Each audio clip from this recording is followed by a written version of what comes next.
Hello, this is Mrs. Kessel, and I'm glad you found my video on how to sand your car.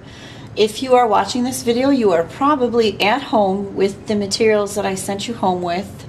The reason I'm making this video is because the sanding process is very dusty and it takes a good amount of time, and that is most probably better done at home outside where you're not going to make a mess.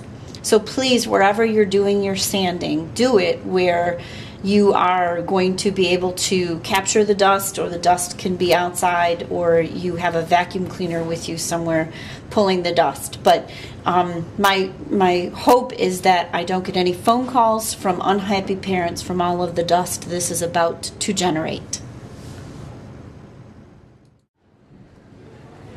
Before you begin, I have a couple of tips. If you have a vacuum cleaner that you can run wherever you're working, an attachment that can pull the dust while you're working, that's going to be infinitely better than what you'll be left with if you don't run the vacuum cleaner. Also, in the videos you're about to see, I'm holding the car as I'm sanding it. You're really going to be much better off if you can lay your car down on a surface. I'm not suggesting a dining room table or a kitchen table, but if you can lay it down on a flat surface and really be able to get some leverage against it for the kinds of deeper sanding and shape surface changing that you're going to want to be doing, that's better than trying to hold it and also making those changes. So don't be afraid to move the car around in any direction that is going to be better for creating the shape, or even changing the way that you're using the sandpaper in order to get into the places that need it. You will need the pieces of sandpaper that I give you before you leave with your car, and then any of the sanding blocks I might have given you for doing any kind of special sanding on your car. The roughest sandpaper is what you'll start with first. The roughest sandpaper has the lowest number. This is 60. Not everyone gets 60. It depends upon how rough your car is when you leave. Everyone gets 100, 120, and 400. And you can see they get rougher as you go down in number. So the 400 is the smoothest, the 120 is the medium, 100 is even rougher, 60 is very, very rough. In fact, the grains fall off the paper pretty easily because they're so big.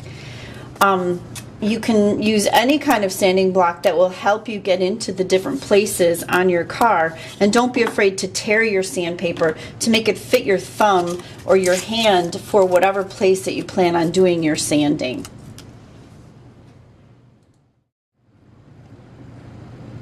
You want to start sanding your car with the roughest sandpaper you have. In this case it's 60 because there are some very rough spots on this car.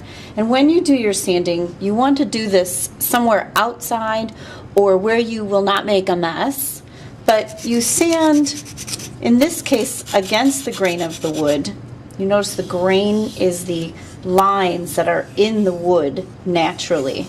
And because it's so rough and I want to change the shape a lot to make it rounded, I'm going to sand against the grain. And you can see how much dust it's generating. But sanding against the grain really does a lot to take off a lot of the roughest parts of the block of wood. Then you would switch to the next roughest sandpaper, in this case 100, and do the car again with the 100 to smooth out any marks and any more rough edges, and then you'll finish in the direction of the grain of the wood. Have you ever heard the expression going against the grain? Going against the grain really roughs up the wood. Going with the grain makes it smoother. So you can smooth your car very quickly with the roughest sandpaper going against the grain, and then you'll finish, and you can see here some of the finished edges. They start looking like this and they finish as you continue working, and they look like this.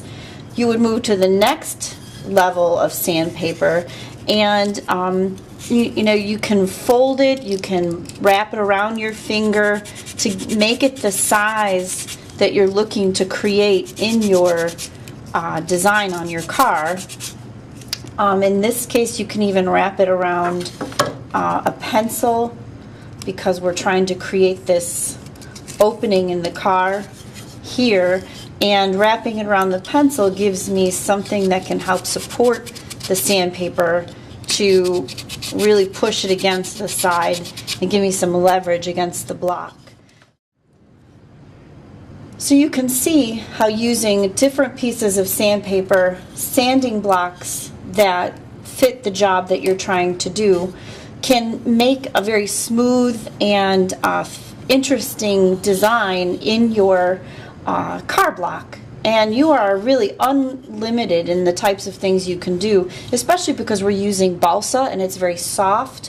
What you don't want to do is change the width of the car where the axle is going to come through. You want that to stay as wide as the block, basically, in order to support that axle as it goes down the track.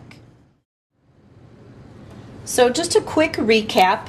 You'll start sanding with the lowest number sandpaper, and you'll use the sanding blocks that will fit best for what your desire to sand is, in this case shaping the car and really taking off a lot of the wood. Then you'll move up to the next highest piece of sandpaper, 100 in this case, then 120, and then finally 400 to take off all of the fuzziness. You're going to work in an area that you will not have, make a mess, or you can clean up easily. And when you're finished, you're going to bring back the sanding blocks and any sandpaper that's worth saving and possibly reusing, and your car, so we can start painting. Thank you.